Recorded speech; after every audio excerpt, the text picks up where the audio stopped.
Hello friends, last वीकेंडला आम्ही अलिबागला गेलेलो. सकाळी 7लाच मुंबई सोडली, त्यामुळे 9:30 पावणे 10पर्यंत आम्ही अलिबागला पोहोचलो.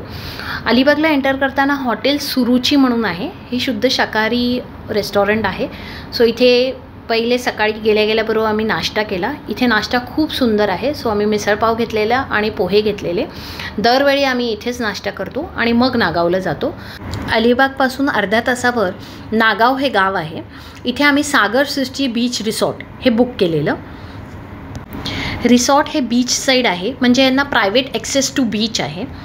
मोठा ग्रुप असेल तर तुम्ही पूर्ण बंगलो बुक करू शकता. छोटे फॅमिली असेल तर तुम्ही रूम्स बुक करू शकता. इथे 10 रूम्स आहेत.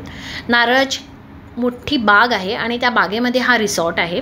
खूप सुंदर निसर्गरम्य असा हा रिसॉर्ट आहे. रिसॉर्टला प्रायव्हेट ॲक्सेस टू बीच आहे. सो हा रस्ता जो आहे हा आपल्याला डायरेक्ट बीचकडे घेऊन जातो. सो रिसॉर्टच्या मागे हा रस्ता आहे आणि आता आपण बीचकडे चाललो आहोत. तुम्ही बघू शकता दोन्ही साईडला खूप छान झाडी आहेत.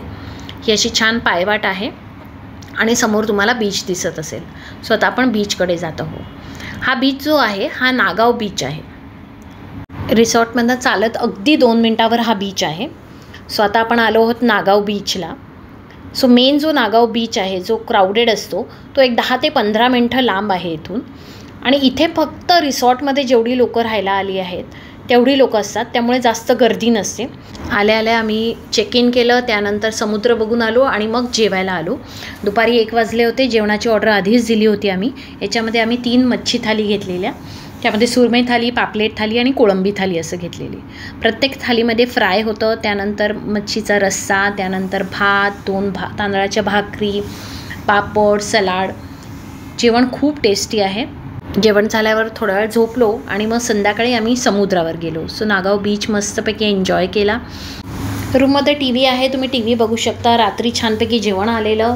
कोळंबी बिर्याणीची ऑर्डर दिलेली. त्यानंतर होतं अंडा मसाला, तांदळाची भाकरी, सोलकढी. सो रात्रीचं जेवण करून शतपावली केली. थोडं हॅमॉकवर झोपाळ्यावर झोके घेतले आणि त्यानंतर झोपायला गेलो. दुसऱ्या दिवशीची सकाळ ही पावसाच्या आवाजानेच झाली. खूप जोरात पाऊस आलेला. सो छानपैकी मुसळधार पाऊस पडत होता आणि त्यामध्ये आम्ही समुद्रावर गेलो. सो हा अनुभव खूप वेगळा होता की मुसळधार पाऊस पडतो आहे आणि आपण छान पावसात भिजतो आहे. छत्री फक्त मोबाईलसाठी घेतलेली. समोर अथांग समुद्र आणि वरनं मुसळधार पाऊस. हा एक्सपिरियन्स खरंच खूप विलक्षणीय होता. तासभर पावसामध्ये आणि समुद्रामध्ये भिजून झाल्यावर रिसॉर्टला परत आलो. त्यानंतर फ्रेश झालो आणि विचार केला की अलिबागला एक चक्कर मारून येऊया. सो हा आहे अलिबाग बीच. त्यानंतर आम्ही अलिबाग बीचला गेलो.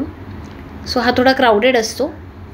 इथे बरेचसे वॉटर स्पोर्ट्स आहेत किंवा कॅमल राईड आहे. हे नागाव बीचला सुद्धा अवेलेबल आहेत. सो तुम्ही तिथेसुद्धा करू शकता. त्यानंतर आम्ही गेलेलो आक्षी बीचला. तिथे मराठीतला सर्वात पहिला शिलालेख आहे. आता त्याची अक्षरं दिसत नाही आहे आपल्याला, पण हा 1012 या साली बनवलेला आहे. सो हे सुद्धा बघण्यासारखं आहे. दुपारी जेवायला परत रिसॉर्टमध्ये आलो. आज व्हेज जेवणाची ऑर्डर दिलेली. सो छान मसूरची आमटी, डाळ, त्यानंतर बटाट्याची भाजी, कोशिंबीर, भात, 3 चपात्या, पापड आणि ताक असं जेवण होतं. त्यानंतर आम्ही सोलकढीसुद्धा ऑर्डर केलेली. दुपारी आराम केल्यावर संध्याकाळी परत एकदा मनसोक्त समुद्रात भिजलो. छानपैकी संध्याकाळी सनसेट एन्जॉय केला आणि मग रेडी होऊन आम्ही रात्री डिनरला गेलेलो कोळीणबाई या रेस्टॉरंटला. नलिनी मुंबईकर या यूट्यूबर आहेत, त्यांनी हे रेस्टॉरंट चालू केलं आहे. आमच्या रिसॉर्टपासून अगदी 10 मिनटावर हे होतं. खूप छान जेवण आहे. सो हे सुद्धा नक्की ट्राय करा. आज आहे डे 3, म्हणजे आपला चेकआउटचा दिवस. ब्रेकफास्ट केला आणि मग आम्ही चेकआउट केलं. जाताना आम्ही ड्राईव्ह करून गेलेलो मुंबई ते नागाव.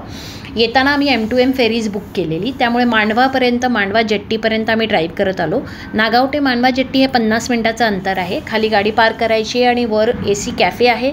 तुम्ही कॅफेमध्ये बसू शकता किंवा ओपन स्पेससुद्धा आहे. मोस्टली लोक ओपन स्पेसमध्ये असतात, म्हणजे तुम्हाला छान समुद्र बघता येतो किंवा एन्जॉय करता येतो.